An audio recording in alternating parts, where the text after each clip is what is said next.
ES Audio.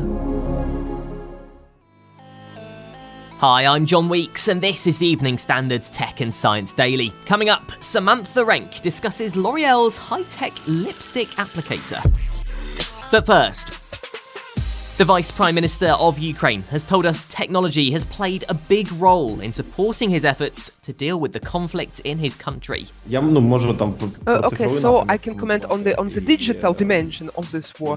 Our biggest achievement is that despite this cyber wars that started even before physical war and continued further as the hostilities unfolded, we managed to maintain the presence and operation of our state in the digital space. Mykhailo Fedorov told us they've built special ambulances that are effectively hospitals on wheels to help injured people. And in particular, these vehicles, they're equipped with defibrillators, they're equipped with cardiac monitors, they're equipped with oxygen tanks, basically all the equipment that may be needed for life support, for example, of an injured person during the transportation. President of Ukraine, Volodymyr Zelensky, set up the United 24 campaign to collect donations for defence, medical aid and rebuilding the country.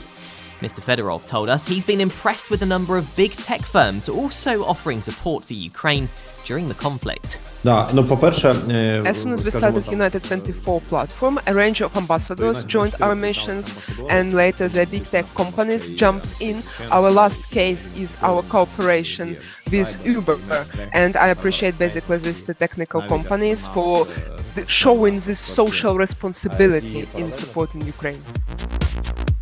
We now have a new date for the first Virgin Orbit space launch from the UK. The mission's set for Monday night and will see a repurposed 747 plane release a rocket over the Atlantic to take 9 satellites into orbit. The jumbo jet, called Launcher 1, completed a practice run this week ahead of its flight out of Cornwall's Newquay Airport in just 3 days' time. The launch is being called a breakthrough moment for the UK space sector. WhatsApp has set up a way of allowing users to stay online even when an internet shutdown or block is in place. The decision was made in response to internet shutdowns seen in countries like Iran in recent months. It'll give users the option to connect via a proxy server, which work as alternative gateways to the internet for those whose direct access is blocked. WhatsApp said users will still get the same high level of privacy and security via a proxy. Now, disability rights consultant and Scope ambassador Samantha Renke has been talking to us about L'Oreal's latest piece of tech revealed at this year's CES event, a lipstick applicator for people with limited hand and arm mobility. It's always a great win to see inclusive innovation, which is great. This is something that I have been triumphing and advocating for the past decade. It's called Hapta and uses stabilisation tech to make applying lipstick easier. Samantha told us it's great to see, but actually we need to change the way we think about all tech and devices we use. Making everything through the lens of inclusivity benefits the whole of society. So there'll be products out there that you won't even identify as being beneficial for disabled people because they weren't made specifically with disabled people in mind, but they are hugely beneficial. And she told us she believes the inspiration for these sort of innovations don't come from the big companies themselves. What I have liked to see develop over the past decade or so are disabled people who are makeup content creators, and I think they have been the ones who have been driving this kind of force rather than perhaps the companies themselves.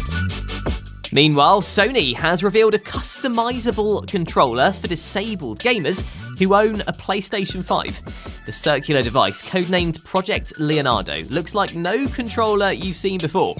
It includes Sony's square, circle, X and triangle buttons, but all the triggers and sticks can be reconfigured based on the player's needs. It was developed in collaboration with disability gaming campaigners. Coming up, how to make vegan cheese taste like real cheese. Why not hit follow and give us a rating during the break? Welcome back. Now, it's time to talk about vegan cheese. So far, most of it has come up short when it comes to replicating the real thing. But a startup in London is working on its own plant-based equivalent, which is molecularly identical to real dairy cheese. They're using a really exciting technology called precision fermentation. And what this allows us to do is produce products that are very similar to traditional dairy and are actually made up with some of the constituents of traditional dairy, while also taking the best of the plant-based world, all without using animals as part of the process. Javan Nagaraja is the CEO and founder of Better Dairy, a firm working on creating a more realistic cheese using precision fermentation. He explains how the process works. So if you think of a beer brewer setup, it takes the yeast, and what we do is we kick out a block within the yeast that tells it to produce beer, and essentially we put in a block that tells it to produce casein, and then what we can do is brew large batches of casein. Javan told us that casein, a protein that comes from milk, is the key ingredient needed to make more realistic cheddars, mozzarellas, and bries. Actually, in cheesemaking, what you're left with is this more solid structure, which is really held together by that casein. And so by having that literally allows you to bridge that gap between plant-based and traditional. Environmental scientists at Carnegie Mellon University are warning over 3/4 of Earth's glaciers could disappear by the end of the century if fossil fuels continue to be invested in at the current rate. The study says even where global temperature increase is limited to 1.5 degrees Celsius, as many as half of the planet's glaciers could melt by 2100, adding nearly 10 centimetres to sea levels. The findings, published in the journal Science, are based on analysis of more than 215,000 glaciers. And finally, are you hacked off with thoughtless people around you squawking into their smartphones and ruining your inner zen? Well, now a French firm called SkyTed has unveiled a face mask it says absorbs 80% of conversation noise. It apparently uses tech for damping the roar of jet engines, so your fellow humans can enjoy almost the sound of silence. You're up to date. Come back at 4 o'clock for the Leader podcast. We will be back on Monday afternoon at 1. See you then.